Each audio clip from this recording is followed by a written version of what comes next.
A Áustria-Hungria declara guerra à Sérvia, iniciando assim a Primeira Guerra Mundial. Eu sou o professor Tiago Lima e você é muito bem-vinda, muito bem-vindo ao Babado Histórico, o quadro aqui da História em Casa, onde eu escolho um acontecimento da data de hoje e trago aqui para vocês para a gente comentar. Então, tá aqui 28 de julho de 1914. No auge da crise de julho, a Áustria-Hungria declara guerra à Sérvia, iniciando a Primeira Guerra Mundial. Então, o que a gente tem aqui? Primeiro, a crise de julho, porque hoje é dia 28. Que crise é essa? A gente tem que lembrar que no dia 28 de junho, o príncipe da Áustria-Hungria, Franz Ferdinand, é assassinado na Sérvia. O texto vai trazer um pouco mais disso daqui pra gente. Então, isso quer dizer que depois da morte do príncipe até esse um mês, que vai completar aí no dia 28 de julho, existe aí uma crise dentro da Europa por diversas outras questões que a gente vai trazer aqui também. Vamos lá. A crise de julho foi uma série de escaladas diplomáticas e militares interrelacionadas entre as principais potências da Europa no verão de 1914, o que levou à eclosão da Primeira Guerra Mundial, que é de 14 a 18. A crise começou em 28 de junho de 14, quando Gavrilov, príncipe, um sérvio bósnio, assassinou o arquiduque Franz Ferdinand, herdeiro presuntivo do trono austro-húngaro, e sua esposa, a duquesa Sophie von Heimberg. A equipe de assassinos estava armada, treinada, contrabandeada pela fronteira e instruída pelo chefe do serviço de inteligência militar sérvio e sua equipe. Então, a primeira informação que a gente tem aqui, que vai agravar esse caso, é que o grupo de assassinos, né, que coloca aqui a equipe de assassinos, estava armada, treinada. Por quem? Pelo chefe do serviço de inteligência militar sérvio. Então, aqui que vai causar esse desconforto. Vai falar assim, ó, o príncipe da Áustria-Hungria foi morto, foi assassinado, e os sérvios que mandaram matar. É a mando do próprio governo, né? Continuando aqui.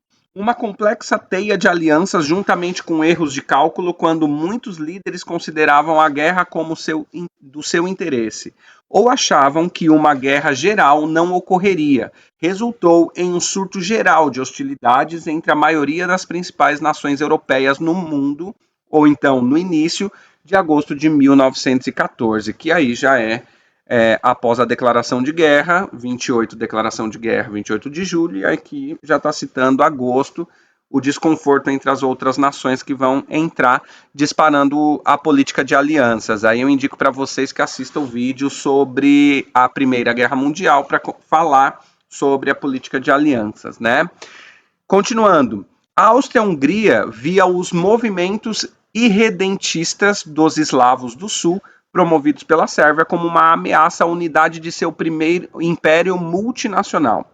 Após o assassinato, a Áustria procurou infligir um golpe militar na Sérvia para demonstrar sua própria força e amortecer o apoio sérvio ao nacionalismo iugoslavo. No entanto, Viena, desconfiada da reação do Império Russo, grande apoiador da Sérvia, e aí também no vídeo de guerra a gente vai falar dessa ideia da Grande Sérvia, buscou uma garantia de sua aliada Alemanha, de que Berlim apoiaria a Áustria em qualquer conflito. A Alemanha garantiu seu apoio, mas instou a Áustria a atacar rapidamente enquanto a simpatia mundial por Ferdinand era alta, a fim de localizar a guerra e evitar atrair a Rússia.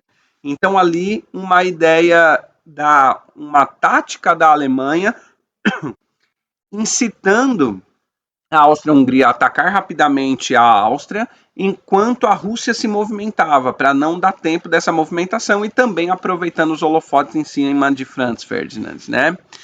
Alguns líderes alemães acreditavam que o crescente poder econômico russo mudaria o equilíbrio de poder entre as duas nações, que uma guerra era inevitável e que a Alemanha estaria melhor se uma guerra acontecesse breve. Aqui a gente está falando do início do século XX. Então, os impérios começam a se chocar, né, por interesses que a gente bem conhece até hoje, capitalistas, né?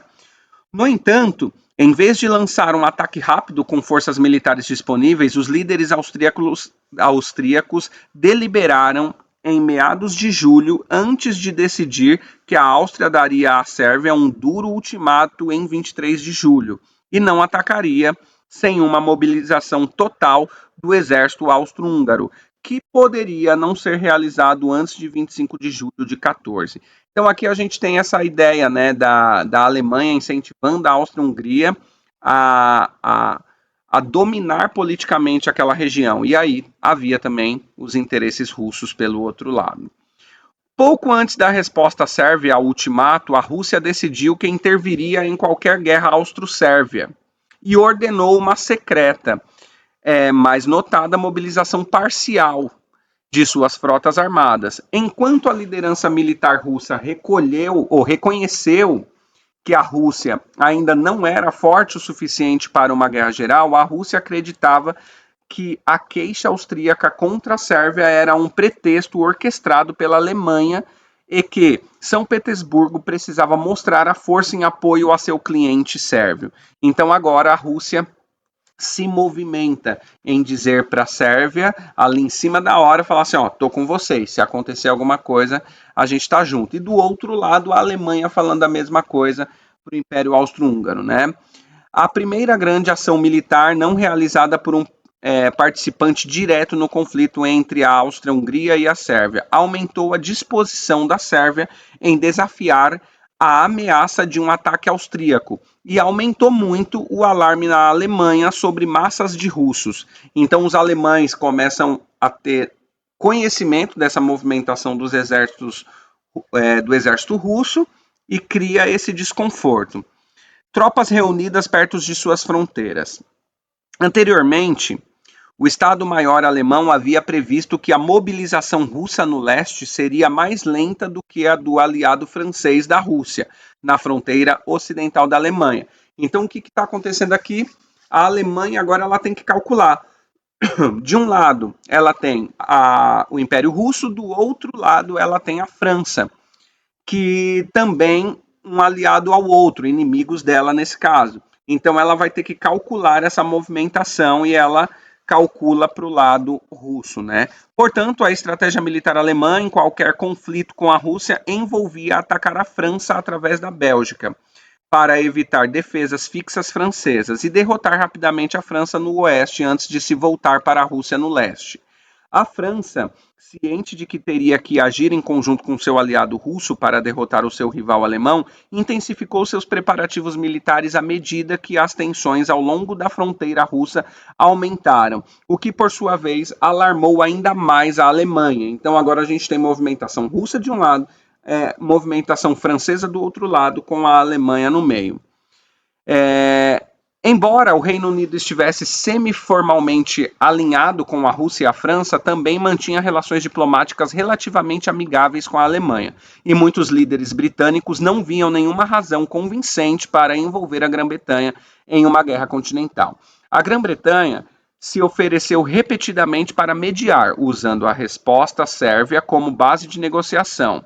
E a Alemanha fez várias promessas na tentativa de garantir a neutralidade britânica. No entanto, a Grã-Bretanha decidiu que tinha a obrigação moral de defender a Bélgica e ajudar seus aliados formais, e assim tornou-se o último grande país ativamente envolvido na crise de julho, a entrar formalmente no conflito em 4 de agosto, então já no próximo mês.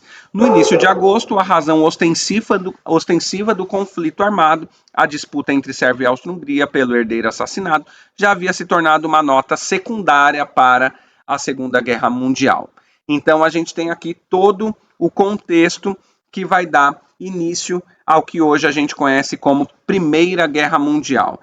Bem, se a gente já chegou até aqui, então deixa seu like e compartilha com uma amiga, com um amigo esse conteúdo. Se você também não é inscrito no canal, clica aí no botão de se inscrever. Se você está assistindo por outra rede, venha para o YouTube, que é aqui que a coisa acontece.